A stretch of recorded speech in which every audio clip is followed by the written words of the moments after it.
So, your jaw harp came in the mail, and as you're playing it, you notice that it might be a little bit pointy or might be a little bit rough. The ends might come to a point and make it uncomfortable for your mouth, or the frame might feel a little bit rough to you. What do we do about that? From Morchang to Vargan, every now and again, a harp will have rougher or sharper angles. So what do we do about that? Well, here is what I do with harps that I'm keeping for myself. I do a little bit of customization, and all you're going to need is, this is a barrette microfile. I think it came at a discount tool store in a pack of microfiles. I think there were 5 for $3 or $4 or $5. And a barrette's file, if we look at it, has a file surface on one side, it's triangular, and then on the back 2 portions, this side is smooth.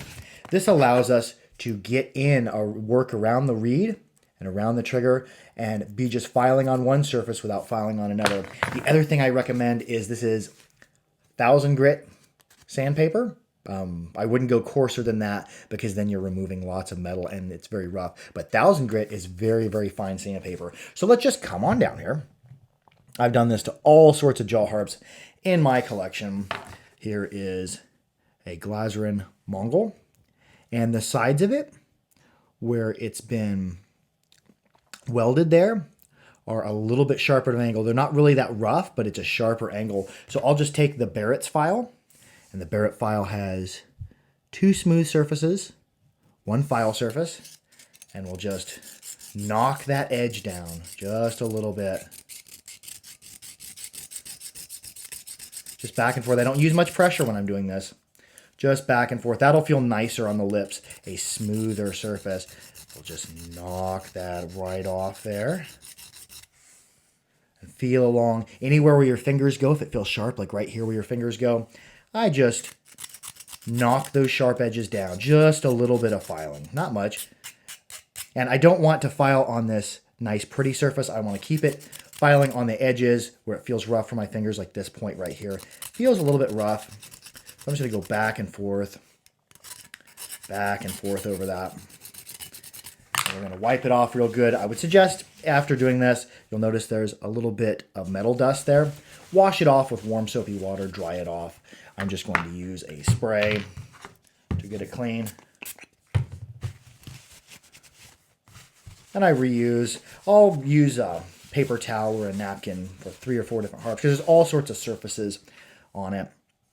That feels a little bit smoother. And we're going to go back up. Put the harp in your mouth.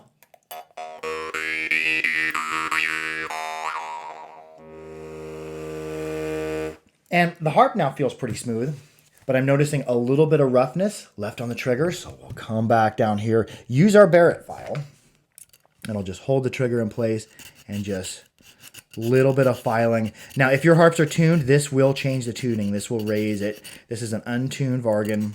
So I'm not worried about minor changes in pitch. You know, it's probably only going to raise it a couple of cents. But like if I want a harp that I can play fast, I want this trigger area to be smooth and to flow over the finger trips. If there's any roughness at all, it'll grab your finger a little bit and twist the trigger. So we're just going to dress it up a little bit. I've done this to Morchang and Homus before and Vargan. Just what we're doing is we're making it comfortable for us. Let's give it a see. There we go. I'm not feeling that drag or that roughness.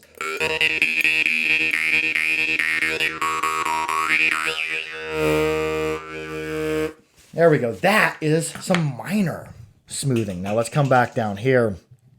We have a Morchang. Now Morchang are an excellent way to get a really good quality instrument at a low cost. But oftentimes Morchang are a bit sharper, these hand-forged instruments.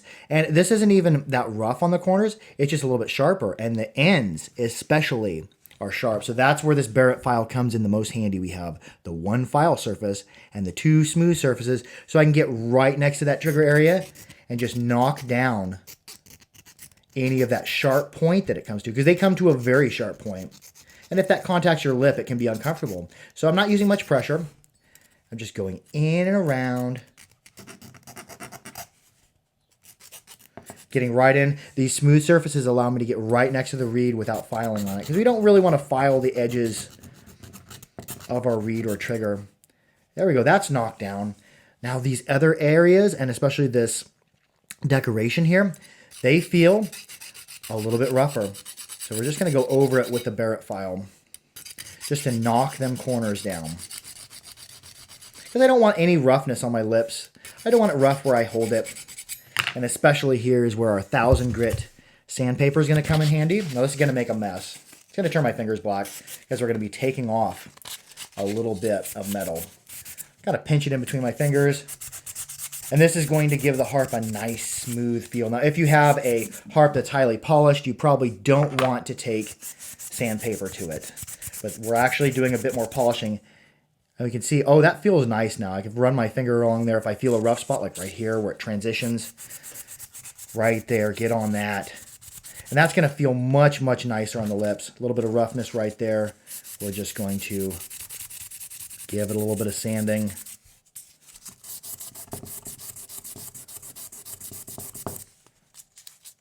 And we'll polish this trigger area a little bit. You can do that on your Glazerant harps too, if you don't care if it raises the pitch a little bit. Just take that 1000 grit sandpaper, polish a bit on the trigger. That's going to make it flow over the finger nicely. Feel around with your thumb. Do you feel any rough places? File, file, file, or rub, rub, rub with the sandpaper. And I'm using a tiny bit of sandpaper here. It will help you if you have a larger piece of sandpaper. This piece of sandpaper has been used on a lot of harps. And we'll get around the frame. Let's just sand everywhere we're going to hold it, because if it's an instrument I'm going to play all the time, this is a Bagvana tailless bass. Pretty low cost instrument, but they do arrive a little bit rougher. I've got a little bit of a shake. I haven't eaten breakfast yet. It's a busy morning. You can see it's already starting to turn my fingers black. So when you get done doing this, I would suggest you wash it under cold water, but I'm not going to do that for the sake of brevity in this video. I don't care if I get a little bit of metal dust in my mouth. There we go. I can feel my hands along that. Oh, that feels nice. That feels nice and smooth. Is there any roughness? I feel a little bit of roughness here left at the tip. So I'm going to take care of that. If you need to pull the trigger out of the way, you can. Feel around with your fingers. And if you put it in your mouth and it still feels rough, figure out where that rough feeling is. It's often the hard to reach areas that are left the roughest. You can do this to your Vargan, you can do it to your Drimba, anything that comes rough. If you're going to have a harp in your collection, you want it to be as comfortable as possible. Now, if a harp's tuned, we don't want to go polishing triggers. But that is a issue for a different video. After this, I'm going to eat breakfast. I'm so hungry. Let's get this cleaned back off. See all this metal dust? You're going to want to wash that off with water. But I'm not going to do that in this video because we're trying to keep it brief. Customizing jaw harps. If it's going to be in your collection, make sure you enjoy holding it. Make sure you enjoy playing it. Make sure it feels good in your mouth.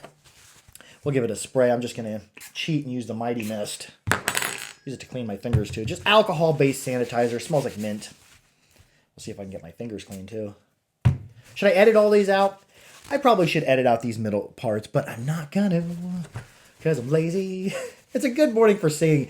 Here in Kansas, we've had 2 weeks of extreme cold, down to -16, I think, in Fahrenheit. I think the wind chills was like -30, which, what would that be? -30 some in Celsius as well. Yeah, okay, we've smoothed this out. Not only does it look a lot shinier, it's a lot smoother. Let's give it a feel. Oh, that feels nice on the lips. Before, this harp was pretty rough feeling in the mouth. I'm moving it around and putting my lips purposefully up against it, trying to feel, I feel a little sharp piece here. I think this is the last we'll have to do to this harp. Just get in there. Not much pressure. If you use pressure, it makes it a little rougher. Let's just go. Dress that up. All right, there we go. We've taken 2 harps that are uncomfortable and made them a bit more comfortable to hold, a bit more comfortable to play, and a bit smoother feeling on the fingers. Anyways, that's going to wrap it up for this video. Be sure to like, share, and subscribe for more harpery. Keep your harps clean, keep them dry, keep them oiled, and we'll just retouch over what we used. We used 1,000 grit sandpaper, and a barrette needle or microfile. So keep your harps clean, keep them dry, keep them oiled. Be good to each other. Take your jaw harp, make it your own, smooth it out. I love y'all. Harp out.